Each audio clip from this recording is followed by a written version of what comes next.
This episode is brought to you by LinkedIn. Healthcare professionals can lead their careers with LinkedIn. Discover jobs by specialty, preferred shifts, and even desired salary. From mental health therapists to radiology technicians, it's now faster and easier for healthcare professionals to find the right fit. Learn more at linkedin.com/healthcare. Side effects may include faster job placement, improved work-life balance, and increased career satisfaction. Welcome to the Universal Joint Podcast. I'm entertainment writer Jim Hill, and my co-host Dustin Fuhs and I are recording this podcast on Thursday, August 8th, 2019. So, did we do our due diligence this past weekend, Dustin? Did we go out and watch Hobbs and Shaw? We're putting this off until it shows up on Netflix or whatever streaming service I can find it on. Now you see, this is the reason that Hobbs and Shaw did not do Fast and Furious sized business this past weekend. Don't get me wrong, it sold 174.4 million worth of tickets stateside, additional 119 overseas. So box office currently sits at 193.4 worldwide. Not terrible, I mean, again, movie cost $200 million to make, but at the last Fast and Furious film, Fate of the Furious, cost $250 to make. So conventional wisdom is that this spin-off of Fast and Furious will do okay. That will, by the end of the summer, will be a certified hit, so to speak. And it's kind of interesting in talking with people at Universal that, the next two summers, they're actually shooting two Fast and Furious films back to back.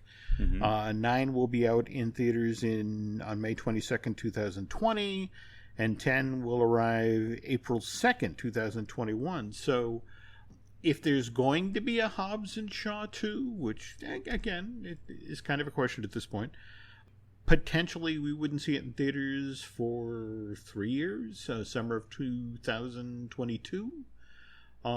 Which, interesting little side note about this David Fuhs film is that supposedly it's actually set in 2022, that they deliberately created some breathing space for the two Fast and Furious films that are being shot right now, just in case they need to sort of circle the Hobbs and Shaw characters back in.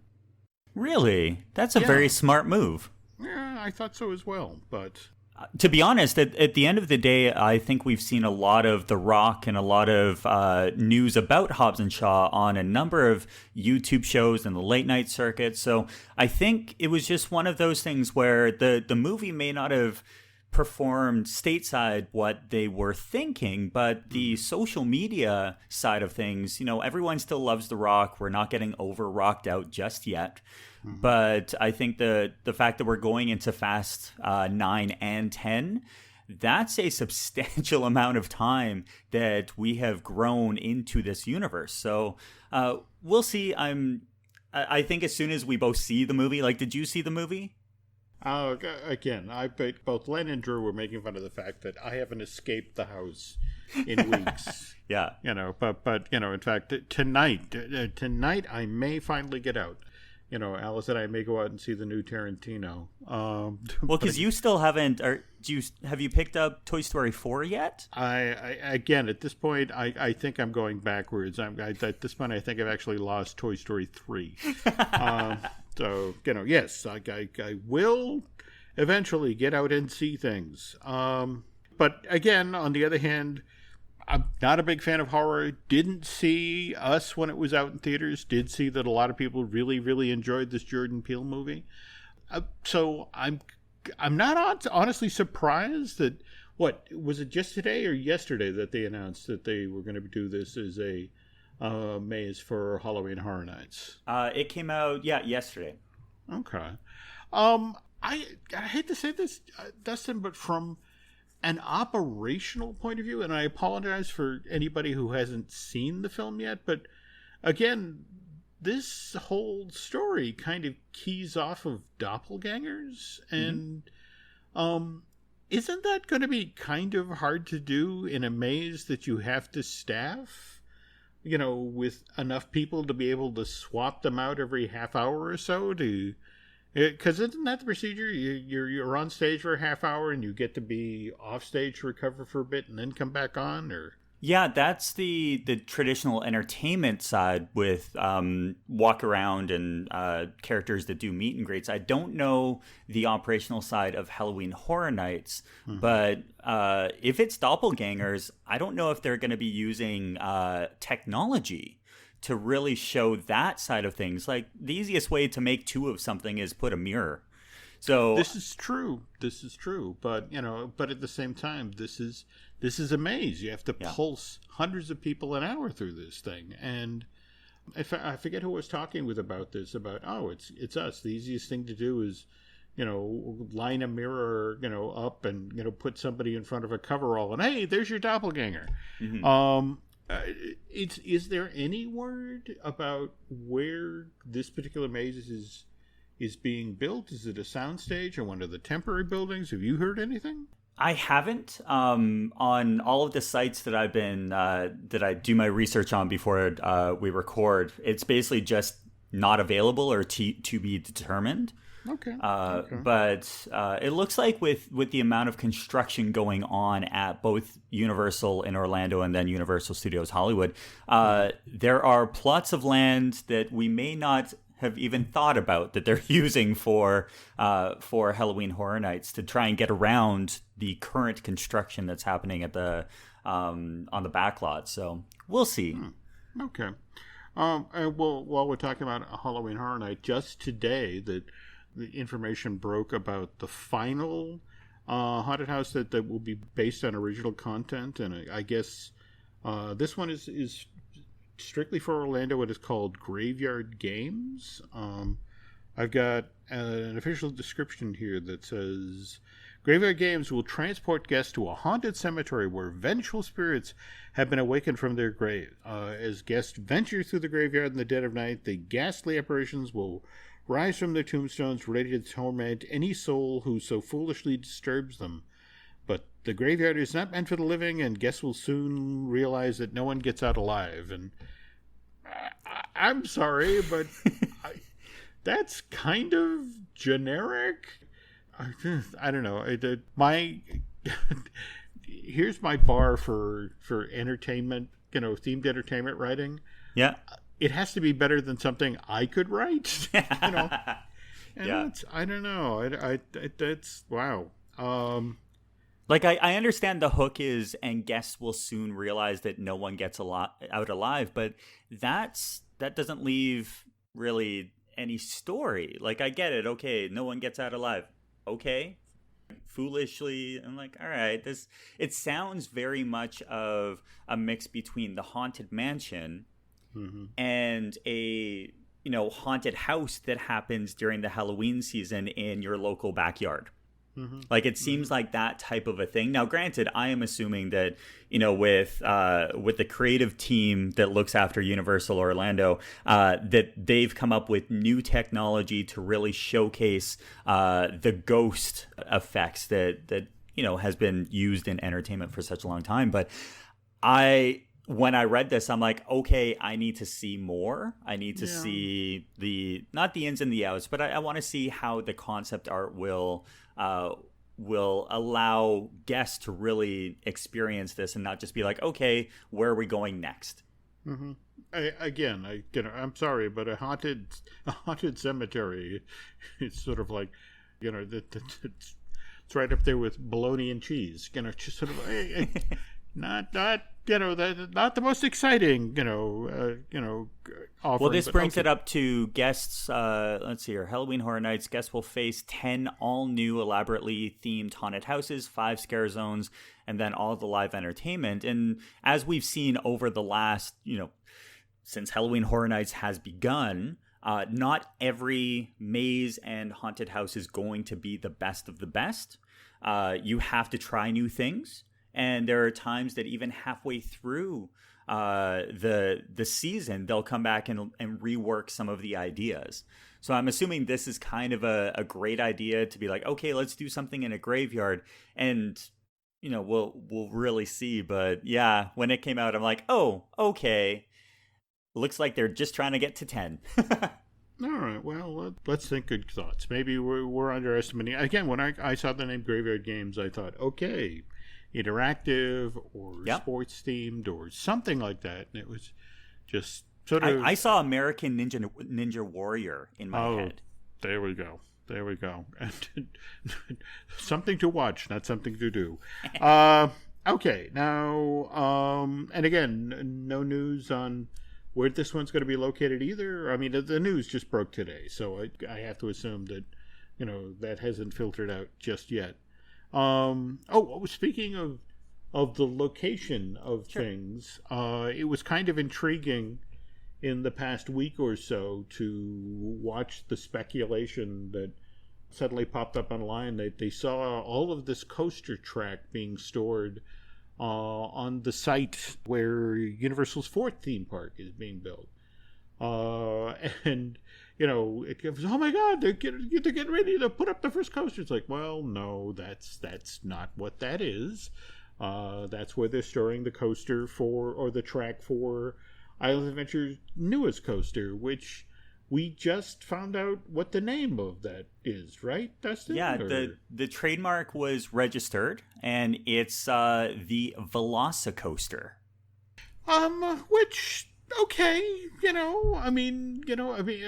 there's a part of me that actually sort of admires the fact that, okay, velocity, I'm moving at speed, and Velociraptor and Velocicoaster, and it's like, okay, all right, I'll give you a solid B on that name. Now, this is still, though, their attraction for summer 2020, right? Is that the... Yes. Which means we have the entire winter, spring, and a little bit of the summertime to really clue folks in that this is going to be high intensity, that you're traveling with Blue and the Raptor squad. And when I first heard Velocicoaster, I'm like, awesome, it's not going to be another Hagrid's Magical Creature motorbike adventure. It's a single word. It'll look great in lights. It's the track looks like it's that perfect color that will really blend in with the concept that they're going for, which is probably going to be through the trees, through the wait a second, doesn't that sound like Hagrid's? Last time I checked, Velociraptors can't fly. Well, but we're trying to escape them, so okay. Now, have you heard anything in regard to repositioning Islands Jurassic Park to Jurassic World? I've heard both sides, and I think that conversation got escalated over the last 6 months with the different logos showing up on the construction site, with Jurassic Park on one side and Jurassic World on the other. I don't know if whether or not, and it's something you and I have talked about for the last couple of months since we started to see the closures, and then with Jurassic World showing up on the other side of the U.S. over in Hollywood, would they put Jurassic World in here knowing that they are building a brand new theme park up the road and they're going to need something to really, build over there? We've seen the rumored attractions and IPs that are going over there. I don't know whether or not Jurassic World belongs in Islands of Adventure or if Jurassic Park, belongs there and then they build that up. I just don't know. I'm excited for both. I would love to see a Jurassic World where you'd get the, what is that? The gyrosphere attraction. Almost like a safari experience. I would love to see that, but... Jurassic World, they still haven't made that announcement, and I want it. I hate to say it, but given the physical plant that's already in place for, what is it, the Jurassic Park River Adventure or whatever they call it in Florida, and given how well received the Jurassic World ride has been out in Hollywood, it's hard for me to see them justifying, especially with Velocicoaster going in, them expanding their footprint. They're doing a second Jurassic, doing Jurassic World over at Epic Universe. So I'm going to be intrigued going forward, and in fact, it would be, for me, it would make sense that if, as Velocicoaster comes online, if we see, the Jurassic Park River ride go down in that same window of time, it might be intriguing to see, whether as we head into the summer of 2021, when clearly Universal is going to be looking for something to do battle with, Walt Disney World with its 50th with anniversary. Guardians and with everything going on. Especially if what the timetable for Epic Universe is true. They're either opening in 2023 or 2024. That would, I think, be a smart play, but we'll have to see. The construction that's over there, though, is just, it's getting crazy. But I think with any sort of construction, experience, you have to know that when they build it, they're clearing land out. But don't worry, all those trees and all that ambiance is going to come back like it did with Hagrid's. The other thing that I'm very interested to see is with Velocicoaster coming online, and keep in mind, Velocicoaster hasn't been announced. It's a trademark. We've seen this before. We've seen Fantastic Worlds and Epic Universe. This has happened before. But with Velocicoaster coming online and being in the dead center of that skyline at Islands of Adventure, does this change the guest experience, whether or not they're going left or right? And I think the big issue that comes with Islands right now is everyone goes right. They want to go to Hagrid's. They want to go and check out, the Wizarding World of Harry Potter, and even something as crazy as King Kong, when that came online.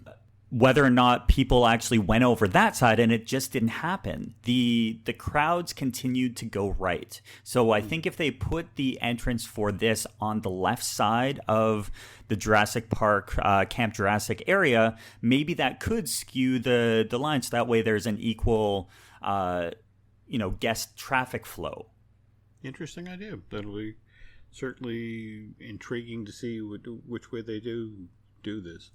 We were talking a moment ago about Universal Hollywood, because again, obviously Jurassic World just opened out there. But did you see the survey that popped up online over the past couple days, with Universal sort of feeling folks out about the tram tour? And again, remember that Universal just this year celebrated the 55th anniversary of the launch of its tram tour.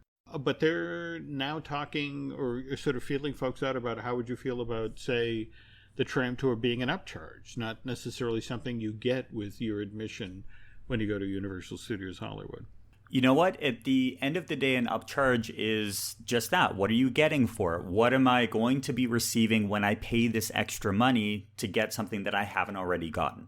Now, when Universal Studios Hollywood first opened up, they had very little attractions. It was a working studio. And that's changed over the last 10 to 15 years with things like Harry Potter and The Simpsons, and more experiences showing up, the immersiveness of a theme park showing up. And yes, the backlot tour is still an incredible experience, and you get to see the inner workings and all the additional things that they've put online to still create that line and to make people want to go down there.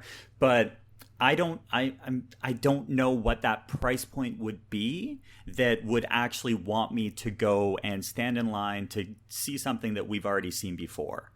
So I don't know. And I know that with a survey, they're just gauging the interest. But what do you think? I'm a huge Hollywood history buff. Absolutely. In fact, I want to say a couple of years ago, Universal was nice enough to invite me to out ahead of that year's Halloween Horror Night to meet with John Murdy, literally in the lower lot, and they were building the From Dusk to Dawn, maze. Sure. And I will flat out tell you, Dustin, that they gave me a drive on, and that was a mistake. because I got lost several times deliberately. You know, should I be turning down this road? Oh, I'm on Six Corners. Oh, should I be turning down this road? Oh, I'm in Frankenstein Square. Courthouse should, you know, I mean, I took full advantage of the fact that I was off the leash. You know, but to counter that with the tram tour, where it's just sort of like, if I have to go on the Universal Hollywood tram tour and go through Earthquake one more time, I'm going to lose my mind. You know, it was a wonderful attraction in its day, but its day was 25 years ago. Yeah. You know, the weird thing is I appreciate King Kong 360 from a technical point of view, and it is kind of cool to, you know, that moment where the Allosauruses or the V-Rexes attack the tram car behind you and rip it off, and then it's like, oh yeah, no, there is no tram car, but that's kind of a cool moment. And Fast and Furious Supercharged. Boy, I don't know if that works on either coast. And also from friends who actually work on the lot, who talk about the fact that it's like, wow, when you have a tram car coming through every 5 minutes, and you know, you hope that you're working with a tram driver who understands that when the red light is on to not talk outside, because how many takes get blown because a tram is rolling by and somebody's telling you about, yes, Lucy and Ricky were in that bungalow over there. Face it, you know, there are plans in the works for Hollywood about expansion. I mean, you know, hell, you know, you can look off of the Frankenstein parking structure right now down into where supposedly the first Nintendo attraction is being built. And, you know, they're also talking about where should we put Diagon Alley, and you know, how will the Hogwarts Express be set up? Sure. You know, I wonder if they're going to go upcharge, why not go all the way? Why not, you know, it's like, look, if you want to do the backstage tram tour, they have the $350 VIP experience. Yeah, which, by the way, if people haven't gone online and just researched this, it's actually a very exciting experience. So you get free valet parking, you get the VIP lounge, you get survival kit, which gives you like mints and hand sanitizer, all that other stuff. But you get an expert tour guide, and they know the ins and the outs of the backlot. So you get your private trolley, you get to, you know, visit the prop warehouse, which if you are like Jim and a huge fan of everything that is like film history and a film buff, that's where you want to go. Now, for me, the thing that drives me into that VIP experience is the free lunch. So that just sees so much more of a thing. But I don't know, the VIP experience, if you're really going to go all out, and if they want to turn it into an upcharge where everyone who goes on the backlot tour has to be a VIP experience, you know, participant, I don't know if that would get the people saying, oh, I really want to spend $350. I think we've seen how with Disney, when they turned off their backlot tour, and, you know, how this is how movies are made, it's different now versus when it was back in the day, because so much of the movies are done with green screens. Yeah. In fact, I think it's interesting you bring that up. There are so many now studio theme parks around the world, and the hard reality is you go to make an attraction, you know, like a Mission Impossible attraction, you know, something, you know, to that effect, and you are handcuffed by the fact that, well, yes, that's CG, yes, that's green screen. And, you know, I mean, for me, the virtue of the Universal lot is this thing's existed in 1915. This is where Lon Chaney worked and did, you know, Phantom of the Opera and, you know, the Hunchback of Notre Dame, and, you know, where Boris Karloff himself, you know, lumbered around in the Frankenstein Monsters outfit. And that's the thing of the tram, is that you're not really getting all that exposed to real Hollywood history. You're getting Earthquake, you know, you're getting King Kong 360, you're getting, you know, the Jaws, you know, lake mechanical thing. Yeah. If that you're paying an upcharge just to see that old tired stuff again, that's a bad idea. If on the other hand, if I'm paying an upcharge for an enhanced, a new amazing Universal Tram Tour that actually gets me, up close with Hollywood history and things like the prop department, all that. That I'd be willing to pay for. Like if you're going through the tour and the regular tour goes right and you all of a sudden get to go left. Yep. That's something to me that would be incredibly exciting. But yeah, I don't even know what the price point would be to really get people interested in like doing that upcharge, because we had this chat it was either the last show or the show before about how Universal in Orlando was going to bring their Hollywood Rip Ride Rocket online after the park closed, and it was going to be a $2 or $5 charge per experience. And I'm like, okay, what's the break even? What's that price point that when you're walking through a Midway and you stop and you're like, you know what, I want to go on that ride. Oh, it's $2. Awesome. Oh, it's $5.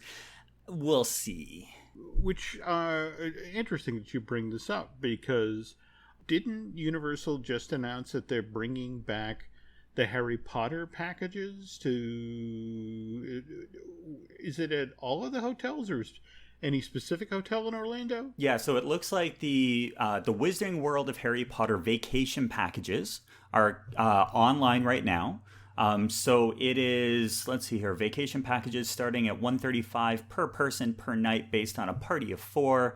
Limited availability, of course, so check out Universal Orlando for this, but I'll just go through everything. So it's a 5-night accommodations at the all-new Universal's Endless Summer Resort Surfside Inn and Suites. Oh, okay. They do have additional accommodations at Universal's Cabana Bay Resorts and other Universal Orlando hotels. So very important to know that it starts with Endless Summer. It gives you a 5-day park-to-park ticket for Universal Studios Florida, Islands of Adventure, and Volcano Bay. They also give you a special themed keepsake box, which includes a welcome letter, travel planning guide, a set of luggage tags featuring Harry, Ron, and Hermione, as well as a Hogwarts Railways lanyard. It gives you breakfast at the Leaky Cauldron or at Three Broomsticks. But this year they brought in something new on top of the keepsake box. They're actually giving you a session at Shutterbutton's photography studio in the Wizarding World of Harry Potter Diagon Alley. So you'll get one exclusive 8x10 photo print and a commemorative DVD photo album. Wow, they still do DVDs. But, we'll see what'll happen. But, this type of a package, if you are a huge Harry Potter fan, as most of our listeners are, you want to get this package because it gives you the early park admission on top of all of these extra things that, Harry Potter fans really want. I like the fact that they are plussing it with the photo session as well as the keepsake box. And if people are going to be going and they want Harry Potter, why not? I don't know. What do you think? What would... I mean, again, I if I were, somebody who was looking to, make a return trip to Universal and, that and perhaps, sample Hagrid there. But, for me, I hate to say it, the incentive is like, oh, cool, I get to go check out Endless Summer. Yeah. And for $135 a night, that's actually not bad for the Orlando market. No, I agree. So, all right. Well, thank you for sharing that. And, well, speaking of announcements and the like, just last week we had our Epic Universal announcement, which underwhelmed a lot of folks. And tell you what, when we get back from commercial break here, I'll try to provide some historic context to why it would be that it's kind of a disappointing announcement. This episode is brought to you by Battlefield 6. Battlefield 6 is the ultimate all-out warfare experience. Rip through the skies in aerial dogfights. Demolish your surroundings for a strategic advantage. Harness complete control over every action and movement using the kinesthetic combat system. Drop into multiplayer with your squad, or fight furiously as a member of the Dagger 1-3 squad in a gritty, adrenaline-fueled single-player campaign where you'll defend a world on the edge of collapse. This episode is brought to you by Paramount Plus. Paramount Plus has movies. So many movies. The movies you've seen 1,000 times and could watch 1,000 more. Iconic movies your friends can't believe you haven't seen. New movies, classic movies, new takes on classic movies. So whether you're into Top Gun or The Naked Gun, Mean Girls or Mission Impossible, Smurfs or Sonic the Hedgehog, there's a mountain of movies to discover on Paramount Plus. Start streaming today. Okay, we're back. Yeah, all right. Well, Dustin, please tell your story about, you were listening in for the actual, the Epic Universe announcement last week. So as any, person who loves theme parks, the idea of a new theme park being announced was incredibly exciting. We didn't know that it was going to be, but let's be honest, we kind of did. As 10 o'clock rolled around, nothing was online. There was no communications through, anything, all the Twitter accounts, everything like that was kind of quiet. And what was funny was the media who were in the presence of this press event, they weren't able to live stream anything. So everyone who was excited about hearing what was going to happen had to basically refresh Twitter to see, people are sitting down. Oh, there's, seats, and the backdrop is incredible, and what's going to happen? But there wasn't a lot of build up because no one was able to live stream, and Universal didn't provide a live stream themselves. So as this event, experience was going on, it was like, okay, well, this is okay. We have the name. Okay, it's Epic Universe. Awesome. We understand Fantastic Worlds. It was released. Alicia over at Orlando Park Stop was like, yep, it was there. She broke the news. She's actually been a really great person to follow with the day-to-day of this. Huge fan. But as the announcement was going on, it became evident that they weren't going to share anything. It was, hey, this announcement is happening. This is the name. This is, we're going to hire another 14,000 team members. There's going to be a minimum wage of $15 an hour. They had the mayor, they had the governor. It was very exciting, group of people that were in one room together, but they didn't actually share anything. So, go ahead. Did you catch the announcement? I don't know if it was Tom Schroeder or Tom Williams that said it when somebody asked them about specifics, and it's like, we'll reveal those at a later date, but we have competition in this market. Yeah, a universe is bigger than a world. Yes.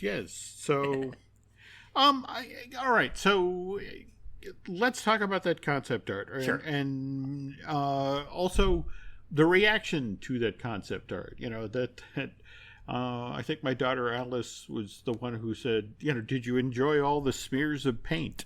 And and look, all right, I get it.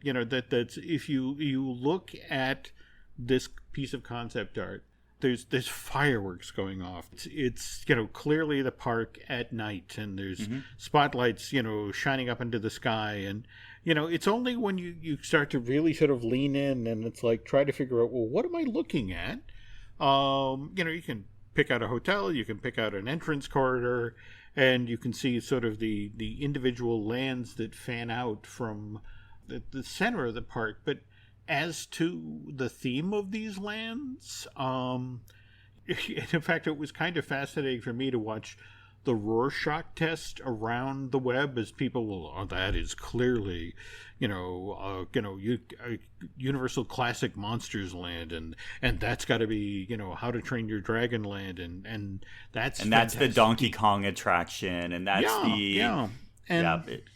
Look, but here's the thing, folks. In fact, I in prepping for today's show, I sent Dustin a pile of concept art. In fact, I started with the very first piece of theme park concept art, and that was the drawing of Disneyland that Herbie Ryman did. That they handed off to Roy Disney, and he carried back to out to New York, and convinced the executives at ABC to put $5 million into this park that Walt wanted to build. And and again, in much, just like with the Epic Universal thing, you in fact, I found a copy of the colored version, and if you look at this thing, Dustin, it's like, wow, I can see the castle, and I can, but it in the same way that the whoever put together the concept art for Universal or Epic Universe,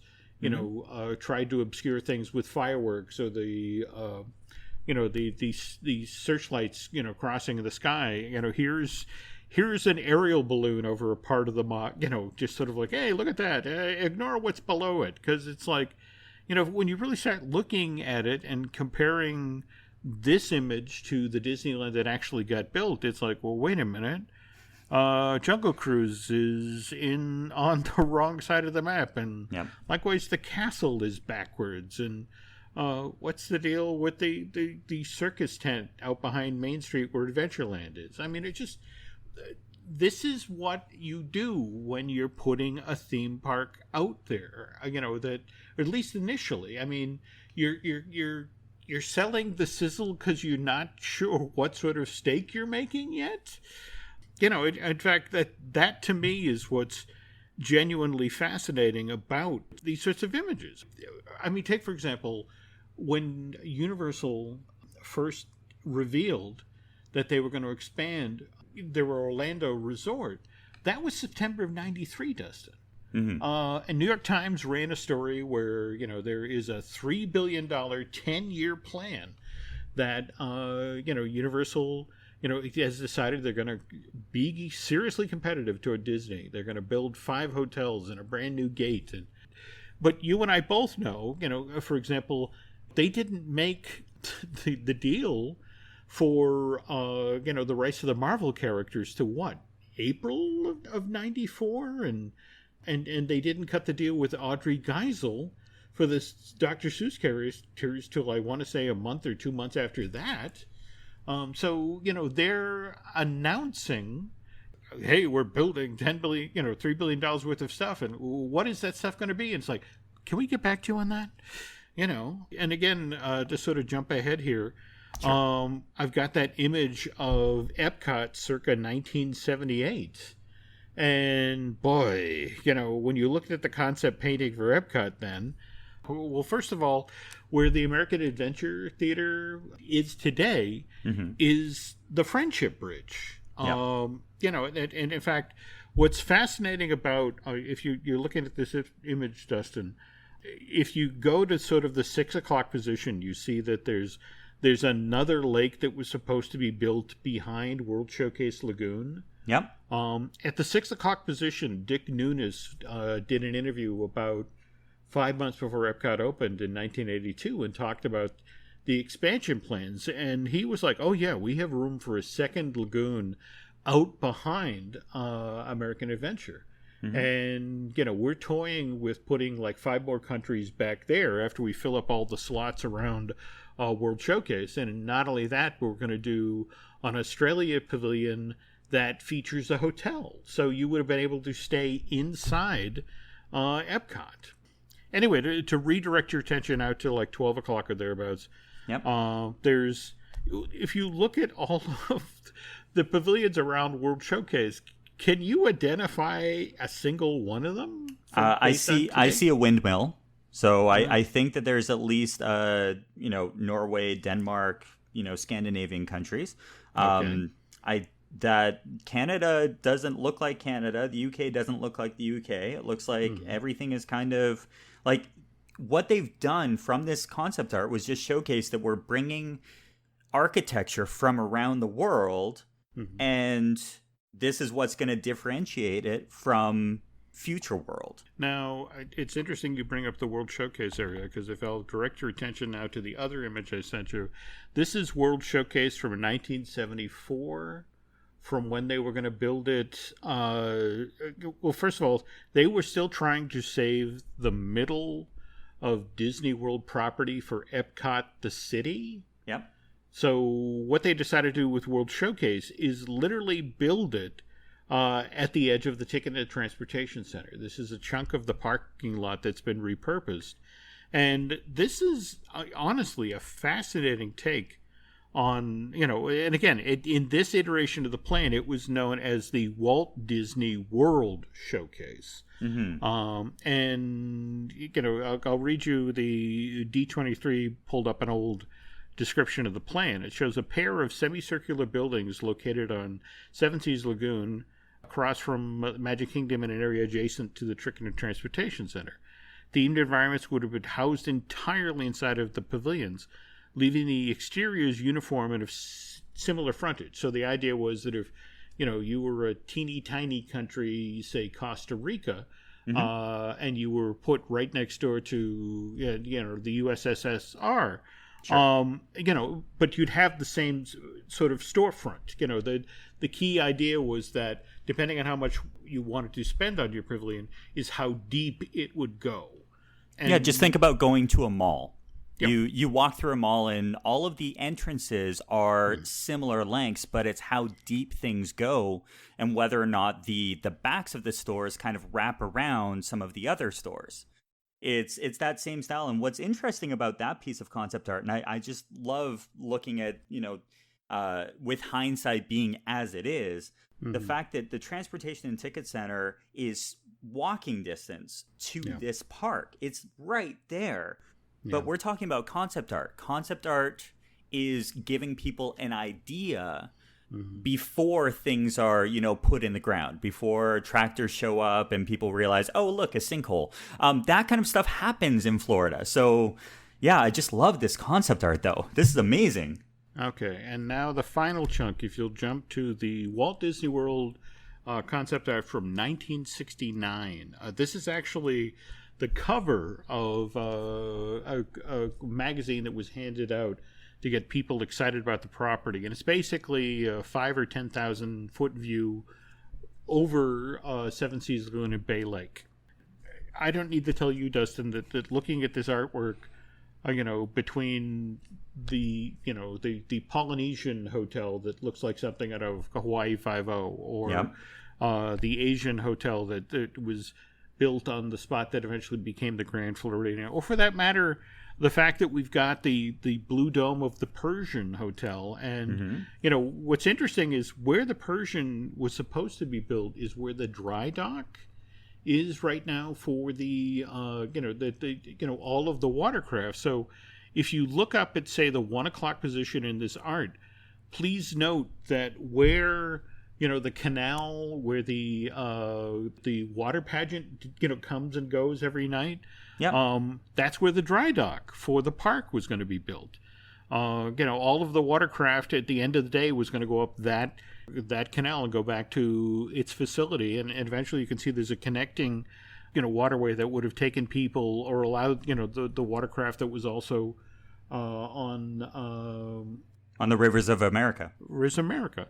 But seriously, take a look. And again, I apologize because it's, it's a 10,000 foot view, so it's hard to get a sense of, from the buildings and the layouts. But that's a very different Magic Kingdom, we're looking at there.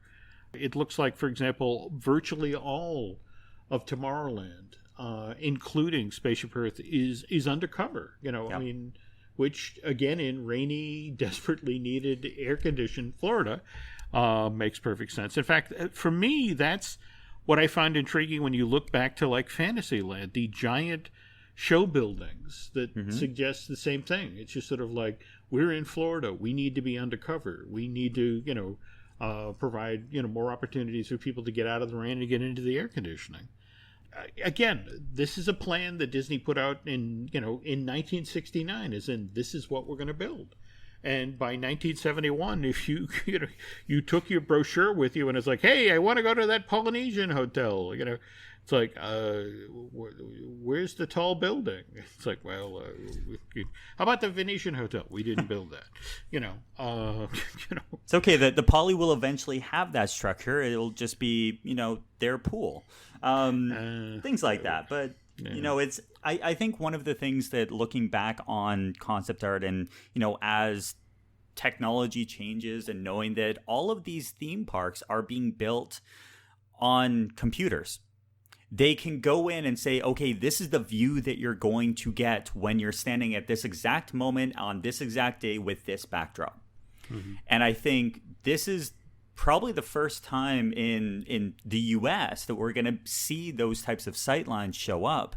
And the fact that Epic Universe, yes, there's a lot of information that's out there, and a lot of people have been able to dissect all of the different, concept pieces, from the Monsters Land to, hey, the Weenie's going to be the hotel, and there's going to be, all these different things going on. But keep in mind, we are 4 years out.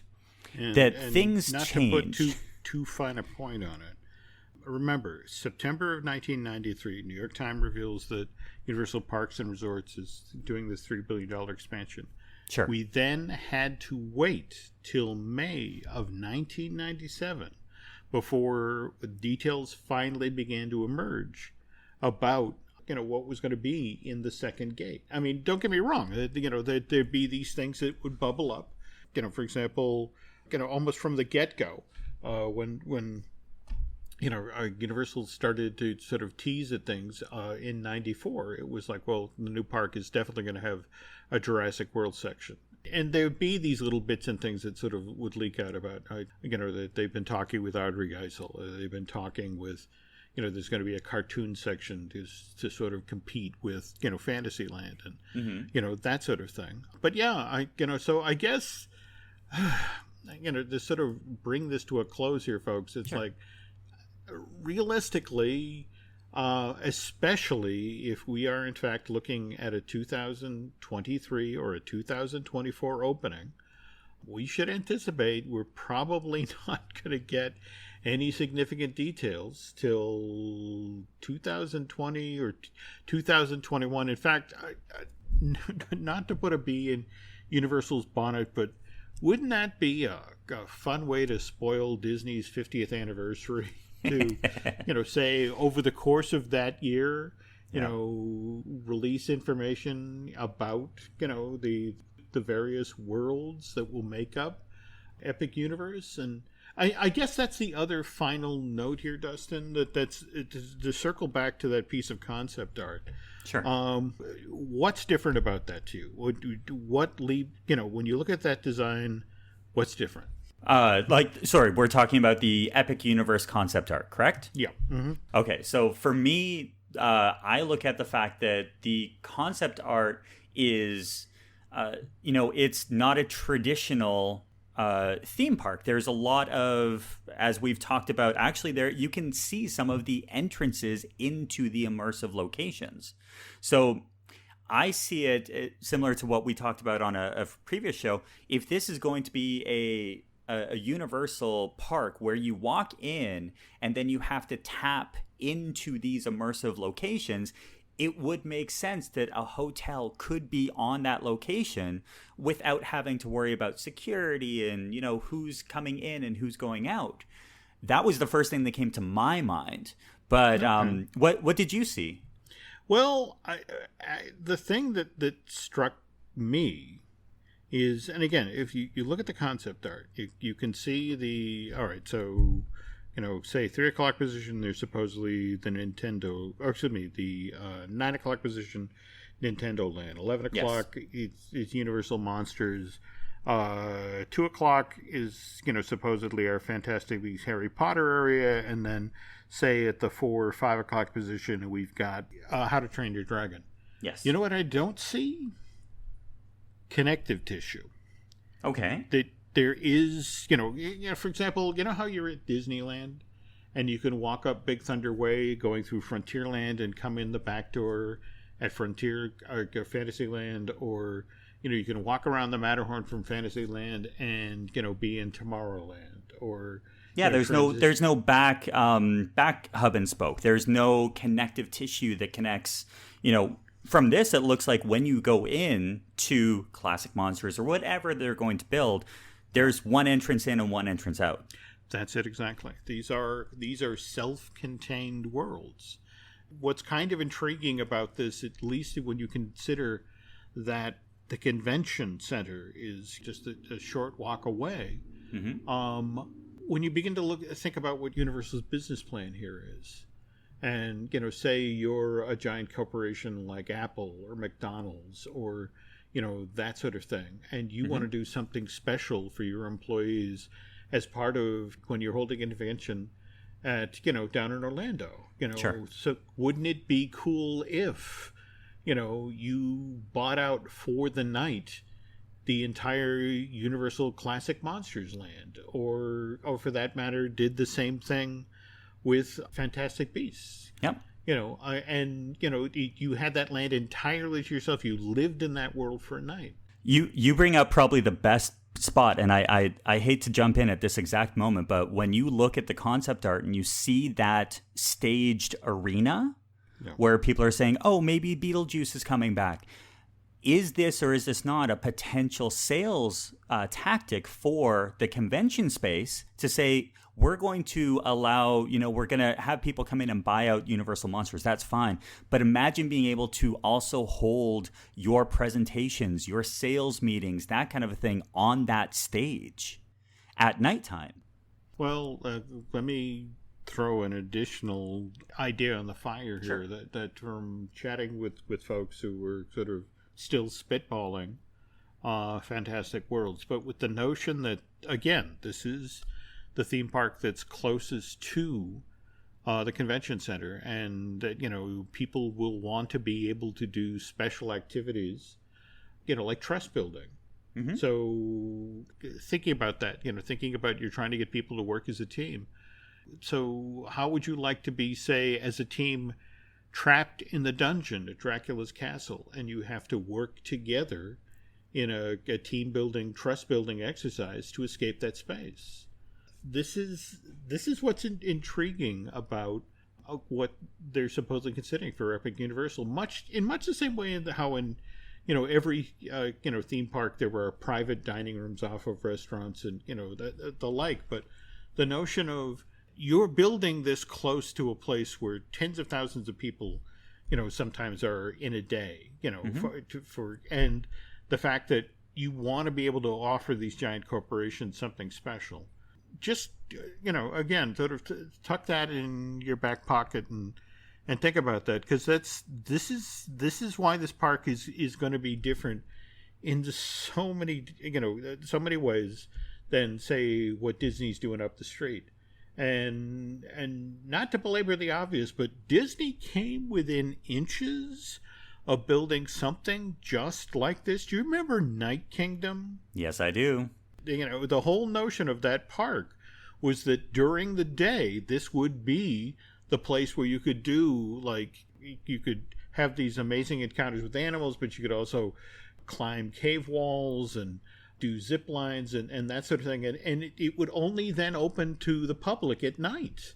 Yeah. But during the day, it was going to be this special corporate facility. So, catering to conventions. And, I can't help but think that here's Disney proposed this idea and then didn't have the guts to go through with it. I mean, don't get me wrong, individual chunks of what was supposed to be Night Kingdom, like the Wild Africa Trek, did eventually show up, but were folded into Animal Kingdom. But, here's Universal rolling the dice in $1 billion sort of way to create a park that yes, will, can entertain the public, but also can make buku bucks off of, who's ever holding convention up the street. So going to be a very interesting project to follow, especially in, say, 2 years' time when they're finally willing to reveal who or what is going into this park. So, but I would imagine over at your other podcast, you'll be keeping tabs on this as well, Dustin. And can you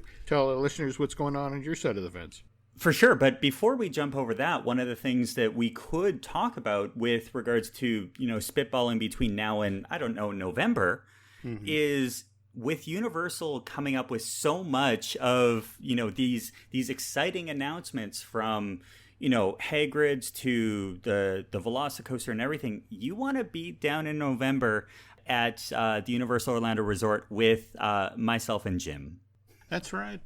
Hopefully by then we'll have some more stories actually to share about Epic Universe. But okay, we'll talk about our holiday event. Give the folks a rundown on that.